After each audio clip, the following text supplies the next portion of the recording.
तूही रे माझा मितवा या मालिकेच्या आजच्या भागामध्ये आपण पाहणार आहोत की ईश्वरी आणि अर्णव अंगठीचा गेम खेळत असतात.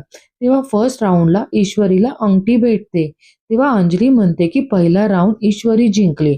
आता राऊंड 2. तेव्हा ईश्वरी आणि अर्णव अंगठी शोधत असतात. अर्णव ईश्वरीला पाहतच राहतो. दुसऱ्या राऊंड मध्ये पण ईश्वरी जिंकते. मामा म्हणतात की आता अर्णव तुला जिंकायलाच हवं. तिसऱ्या राऊंड मध्ये अर्णवला अंगठी भेटते. मामा बोलतात की क्या बात है आणि टाळी वाजवतात. आकाश सुद्धा खूप खुश होतो. अंजली म्हणते की ठीक आहे, एकदा जिंकलास राऊंड. आकाश म्हणतो की दादा अंगठी शोधायची आहे, आत नाही पकडायचं आहे. तेव्हा दोघे हात झटकतात. चौथ्या राऊंडमध्ये ईश्वरीला अंगठी भेटते. सर्व खुश होऊन टाळ्या वाजवतात. अंजली म्हणते की हा गेम क्लिअर कट ईश्वरी जिंकली आहे. आता चिंटूला आयुष्यभर हिचं ऐकावं लागणार.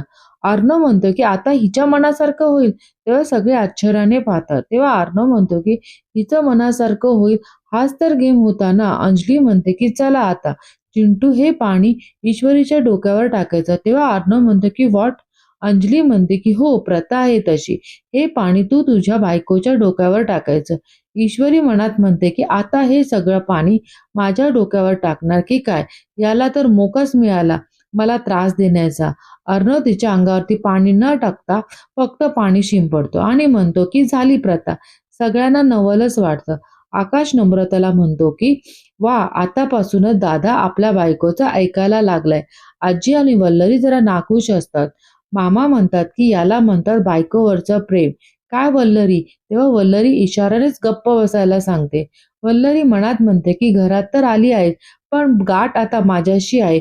ईश्वरीला जरा ऑफर्ड झाल्याचं वाटतं. दुसरीकडे आपण पाहतो की आजी गुरुजीवशी फोनवरती बोलते आणि म्हणते की हे दोघे एकत्र आल्यावर संकट येणार असं म्हणाला होता तुम्ही गुरुजी, पण यावर काय मार्ग उपाय काहीतरी. आजी बरं म्हणून फोन ठेवून देते. तेव्हा तिथे अंजली नम्रताला घेऊन येते आणि म्हणते की आजी, नम्रता निरोप घ्यायला आली आहे. नम्रता म्हणते की आजी निघते मी. आजी म्हणते की तुझी बहीण चक्क लग्न करून आली आहे, मला न सांगता न विचारता. आता तू कसली औपचारिकता पाळतेस तेही गरज नसताना. नम्रता म्हणते की आजी, मला हे सगळं माहिती आहे. तुमच्या मनाविरुद्ध झालं आहे, पण आमची इशू मनाने वाईट नाही आहे. तिला खरंच तुमच्या आशीर्वादाची गरज आहे. तेव्हा आजी म्हणते की चुकीच्या गोष्टीसाठी आशीर्वाद देणे म्हणजे देवाला खोटी फुलं वाहण्यासारखी आहे. ते मी नाही करू शकत. नम्रता म्हणते की आजी लहान तोंडी मोठा घास घेते, पण एक दिवस खरंच इशू तुमचं मन नक्की जिंकून घेईल. अंजली आजीला म्हणते की आजी राग सोडून दे ना, जे घडलं आहे ते स्वीकारणं आपल्या हातात आहे. ईश्वरीला तुझं नाकारलं तर घर तुटायला वेळ लागणार नाही ग आजी. आजी म्हणते की तू लहान आहे. अंजली, आयुष्यभराचे निर्णय असे घाईघाई नाही घ्यायचे असतात. अंजली म्हणते की असं काय करतेस ग आजी. तेव्हा आजी म्हणते की आपल्या निर्णयाचे परिणाम आपल्यालाच भोगायचे असतात, हे टाळता येत नाही आणि त्याचीच मला भीती जास्त वाटते. तेव्हा नम्रता म्हणते की आजी येते आणि दोघी तिथून निघून जातात. तर दुसरीकडे आपण पाहतो की आकाश आणि नम्रता बोलत असतात. तेव्हा वल्लरी बघते आणि मनात म्हणते की लायकी आहे का हिची. आता बहिणीच्या पावलावर पाऊल ठेवून ही पण या घरात घुसायची तयारी करते की काय. नाही नाही, आधी सगळं हाताबाहेर जाईल की काय असं वाटते. मी हे होऊ देणार नाही आणि तिथून निघून जाते. तेव्हा नम्रता आकाशला म्हणते की आकाश सर, मला इशूची खूप काळजी वाटते. म्हणजे तिच्यासाठी हे सगळं खूप नवीन आहे. तिला सांभाळून घ्याल ना. तेव्हा आकाश म्हणतो की नम्रता, तुला हे सांगायची गरज नाहीये. ईश्वरी आतापर्यंत फक्त माझी मैत्रीण होती, आता माझी वहिनी आहे. आमचं नातं नेक्स्ट लेवलला गेलंय. मी तिची काळजी घेईलच. तेव्हा तिथे ईश्वरी येते आणि म्हणते की ताई, मी तुला आतमध्ये शोधत होते.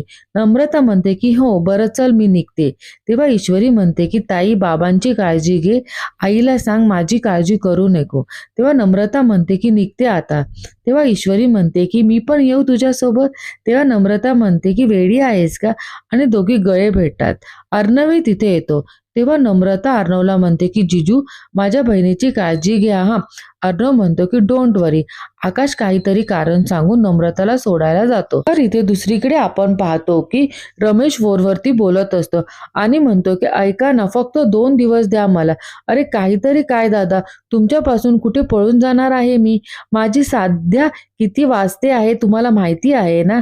दादा, 2 दिवसात तुमचे पैसे परत नाही केले तर जीव घ्या तुम्ही माझा.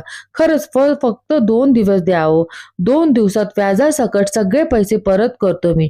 तुमचे खरंच जेंटलमॅन प्रॉमिस आहे. थँक यू सो मच दादा, आणि उपकार झाले तुमचे. थँक म्हणून फोन ठेवून देतो आणि स्वतःशीच म्हणतो की अरे दाद्या, तू मला अजून नीट ओळखलं नाही आहे.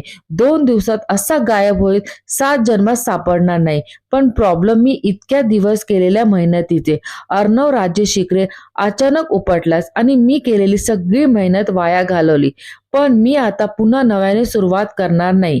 मी परत येईल तेव्हा इतका मोठा बॉम्ब फोडेल की वाट लागेल तुझी कायमची. फुल अँड फायनल. तयार राहा युद्धाला. तर इथे दुसरीकडे आपण पाहतो की ईश्वरी कपाटात कपडे लावत असते. तेव्हा तिचा हात पोचत नाही, पण ती कशीबशी कपडे लावते. तेव्हा ती विचार करते की ही बॅग कुठे ठेवू, आणि ती कपाटावरती ठेवायला जाते. तेव्हा तिची गंमत अर्णव पाहत असतो आणि म्हणतो की बॅग येईल आपोआप. ईश्वरी चिडूनच म्हणते की ते माहिती आहे मला. बॅग ठेवत असताना ईश्वरी पडणारच, तेव्हा अर्णव तिला पकडतो आणि दोघे एकमेकांना पाहतात. आणि आजचा भाग इथे संपतो. धन्यवाद.